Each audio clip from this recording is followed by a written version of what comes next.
సర్వతీర్థమయీ మాతా సర్వదేవమయ పితా తస్మాత్ సర్వప్రయత్నేన పూజయేత్ తాహి నిత్యతః.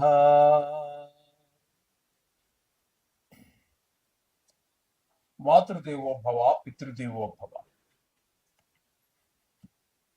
ఇప్పుడు మనము సెప్టెంబర్ నెల 2026 సంవత్సరంలో మాస ఫలితాలు ద్వాదశ రాశి వారికి ఎలా ఉన్నాయో తెలుసుకునే ప్రయత్నం చేద్దాము. ముందుగా ఈ శ్రావణ మాసం అదే ఈ సెప్టెంబర్ మాసంలో వచ్చేటటువంటి ముఖ్యమైన పండుగల గురించి మనం ప్రస్తావిస్తూ ఉన్నాము. ఇప్పుడు కూడా వాటి గురించి ఏ ఏ పండుగలు రాబోతున్నాయి అనేది తెలుసుకుందాము.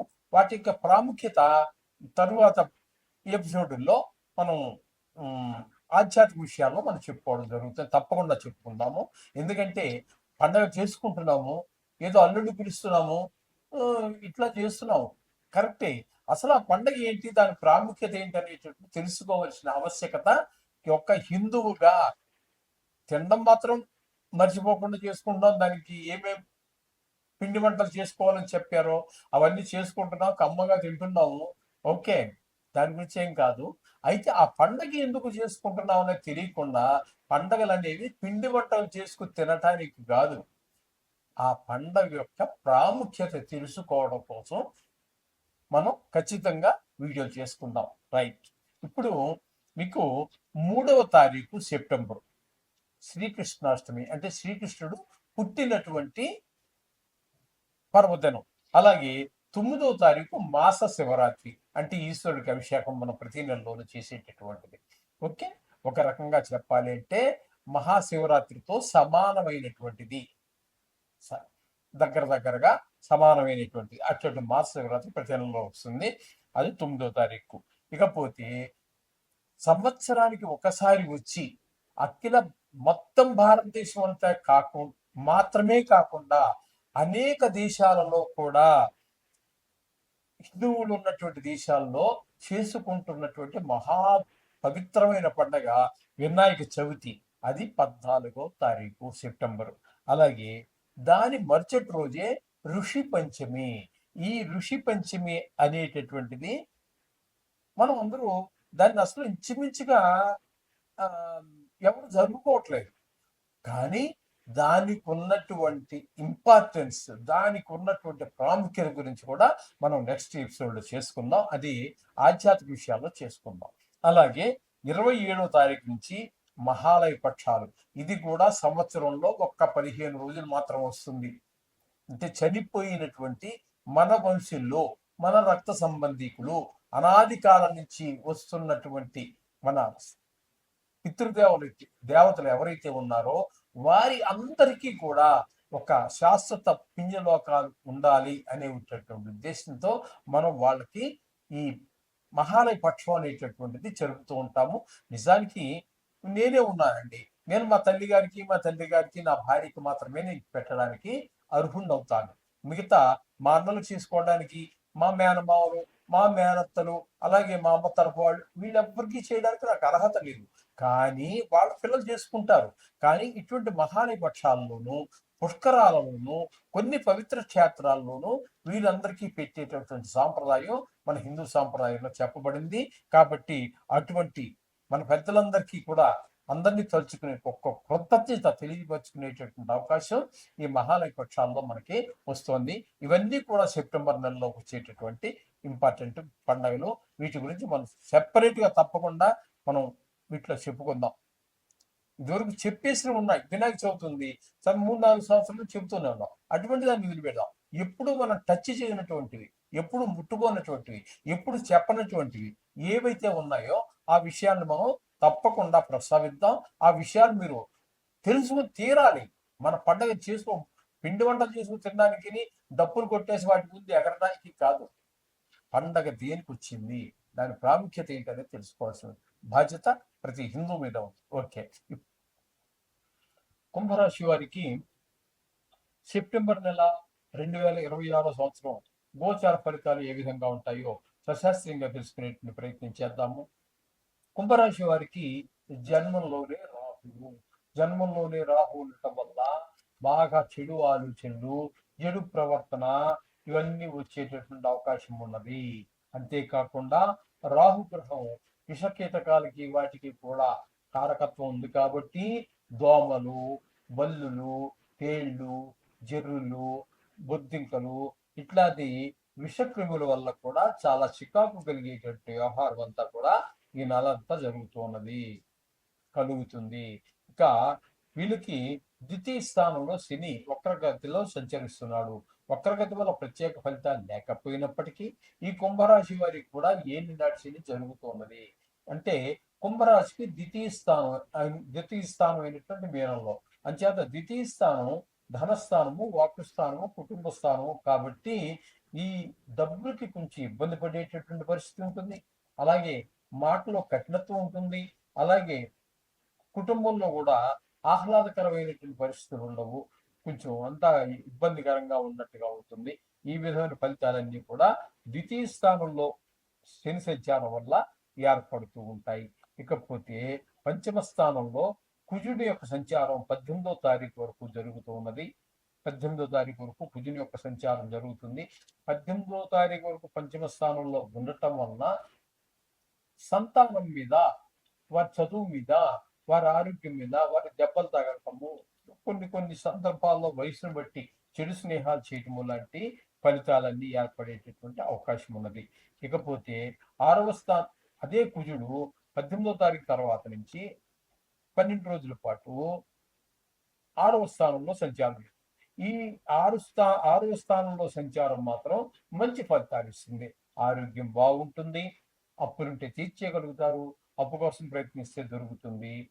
అలాగే మంచి పేరు ప్రఖ్యాతులు వస్తాయి. అలాగే ఇప్పుడు ఎవరి దగ్గర మీరు అప్పు తీసుకున్నారు, చెప్పిన టైంకి కంటే 2 రోజులు ముందే ఇచ్చేసారు, వాడు మిమ్మల్ని ఎంత పోగొడతారు తెలుసా? చాలా పోగొడతాడు. 2 రోజులు ఆలస్యం చేశారు అనుకోండి, కరెక్ట్గా చెప్పిన టైంకి ఇచ్చారు అనుకోండి, అలాగే ఉంటాడు.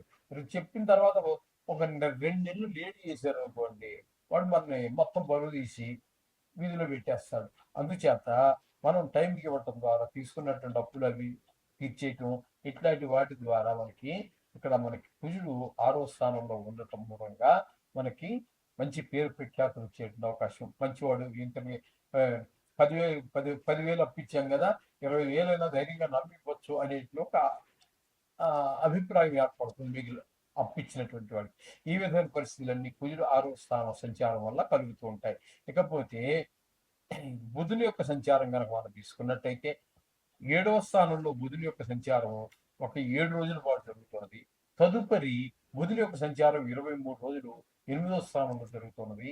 ఈ 2 చోట్ల కూడా అంటే 7వ స్థానంలో ఉన్నప్పుడు భార్యాభర్తల మధ్యన అనుకూలత, జాయింట్ వ్యాపారస్తుల మధ్యన ఏకాభిప్రాయం జరిగితే 8వ స్థానంలోకి వచ్చిన తర్వాత ఎవరికో మన వాళ్ళకి చాలా బాగాలేదు, ఈవేళ రేపు అన్నట్టున్నాడు, కోలుకుంటాడో లేదో తెలియదు అని చెప్పి డాక్టర్లు చెప్తున్నారు అన్న అటువంటి వాడికి కూడా కోలుకొని మంచి అటువంటి ఆయుష్ మీద దెబ్బ పడేటటువంటి పరిస్థితి నుంచి బయటపడతాడు. అంటే కొంత ధన మరి ఎప్పుడు హాస్పిటల్లో ఉన్నవాడికి మరి విపరీతమైనటువంటి ధనం ఖర్చు అయిపోతూ ఉంటుంది.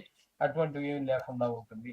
అలాగే మంచి పేరు ప్రఖ్యాతులు కూడా వచ్చే అవకాశం ఉంది. తండ్రి గారిని బతికించుకున్నాడు, లేకపోతే వాళ్ళ ఇంట్లో అమ్మమ్మ గారిని బతికించుకున్నాడు, అదంతా వాడి కష్టమే అన్నట్టుగా మంచి పేరు ప్రఖ్యాతులు వచ్చేటువంటి అవకాశం కూడా ఈ బుధుని వల్ల ఏర్పడుతుంది. ఇక రవి యొక్క సంచారం 7వ స్థానంలో 17వ తారీఖు వరకు జరుగుతున్నది. ఈ రవి సంచారం 7వ స్థానంలో ఉన్న మూలంగా భార్యాభర్తల మధ్యన, జాయింట్ వ్యాపారస్తుల మధ్యన అభిప్రాయ భేదాలు ఏర్పడతాయి. తదుపరి అష్టమ స్థానంలోకే రవి వస్తున్నాడు. అష్టమ స్థానంలో రవి రావటం వల్ల ఇక్కడ ఎవరో మన బంధువుల్లో కొంతమందికి చెడు జరిగే అవకాశము, చెడు వార్తలు వినేటటువంటి అవకాశం, ధన నష్టము, కలహము, పరాభవము ఇలాంటివన్నీ జరిగే అవకాశం అంతా కూడా ఇక్కడ మనకి రవి వల్ల ఏర్పడుతోంది. ఇందాక ఏం చెప్పుకున్నాం, 8వ స్థానంలో బుధుడు ఉండడం వల్ల మంచి జరుగుతుందని చెప్పుకున్నాం. అదేంటది, వీళ్ళిద్దరూ ఉన్నది ఒక దగ్గరే కదా అంటే అలాగే ఉంటుంది. స్థానాన్ని బట్టి ఆ గ్రహానికి ఏ స్థానాల్లో వస్తుందో అలాగే ఉంటుంది. ఒకే రాశిలో ఉన్నటువంటి గ్రహాలన్నీ ఒకే రకమైన ఫలితాలు కొన్ని చోట్ల ఇస్తాయి. కొన్ని చోట్ల ఆ కొన్ని గ్రహాలు వాటి యొక్క ఫలితాలు మారుతాయి. ఇది గోచారంలో సాధ్యపడుతూ ఉంటుంది. ఇకపోతే శుక్రుని యొక్క సంచారం శుక్రుని యొక్క సంచారం కనుక మనం తీసుకున్నట్టయితే 8వ స్థానంలో 2 రోజులు, 9వ స్థానంలో 28 రోజులు, అంటే నెలంతా కూడా పూర్తిగా శుభ ఫలితాలే ఇవ్వబోతున్నాడు. ఇక్కడ మనకి 8వ స్థానంలో ఉన్నప్పుడు మంచి బుధుడు ఇచ్చినట్టుగానే మంచి ఫలితాలే ఇస్తూ ఉన్నాడు. మనకు మంచి పేరు ప్రఖ్యాతలు వస్తాయి. ఎవరో కొంచెం ఇబ్బందుల్లో ఆరోగ్యం బాగలేనటువంటి వాళ్ళు కోలుకోవడం జరుగుతూ ఉంటుంది.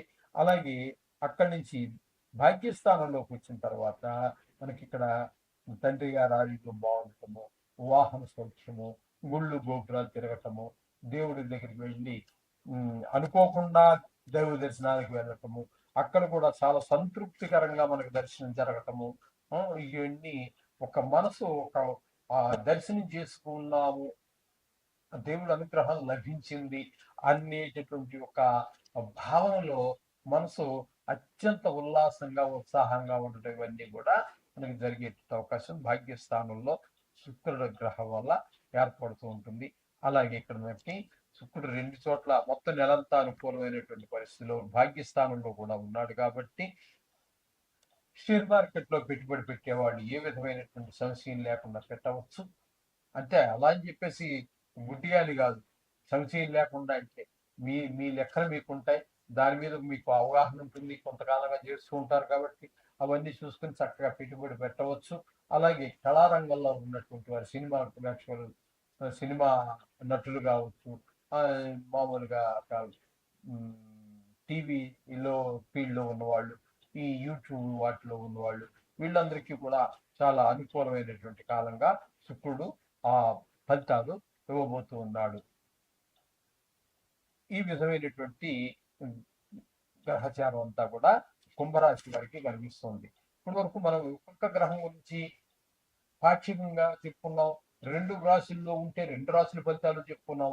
కానీ టోటల్ గా మొత్తంగా మీకు చెప్పుకోవాలి, ఒకేసారి వింటే బాగుంటుంది, కన్ఫ్యూజ్ లేకుండా ఉంటుంది అనేటువంటి అభిప్రాయం ఉంటే వాళ్ళ కోసం ఏంటంటే ఇక్కడ మనకి కుజుడు ఒక 12 రోజులు అనుకూలంగా ఉన్నాడండి. బుధుడు నెలంతా మొత్తం 7వ స్థానం 8వ స్థానం 2 స్థానాల్లోనూ కూడా సుఫలితాలు ఇస్తూ ఉన్నాడు, పూర్తిగా అనుకూలుడు. శుక్రుడు నెలంతా కూడా 9-10 స్థానాలలో అనుకూలమైనటువంటి పరిస్థితుల్లో ఉన్నాడు. కాబట్టి వీరికి కూడా 2 గ్రహాలు పూర్తిగా నెలంతా, ఒక గ్రహం పాక్షికంగా ఉంది, పర్వాలేదని చెప్పుకోవచ్చు కుంభరాశి వారికి కూడా. కాబట్టి మీరు కూడా ఏదేమైనప్పటికీ కొన్ని గ్రహాలు శుభాలు, కొన్ని గ్రహాలు అశుభాలకి కారణమవుతూ ఉంటాయి. అందుచేత మీరు నిత్యము శుభాలు ఇచ్చే గ్రహాలకు కూడా మరింత సుఫలితాలు ఇస్తాయి. అశుభలితాలు ఇచ్చేవి అశుభం తగ్గుతుంది, అది కూడా అశుభం తగ్గి మళ్ళీ అందులో దృఢ 2 రకాలు ఉంటాయి, అప్పుడు మీరు సుఫలితాలు ఇచ్చే అవకాశం.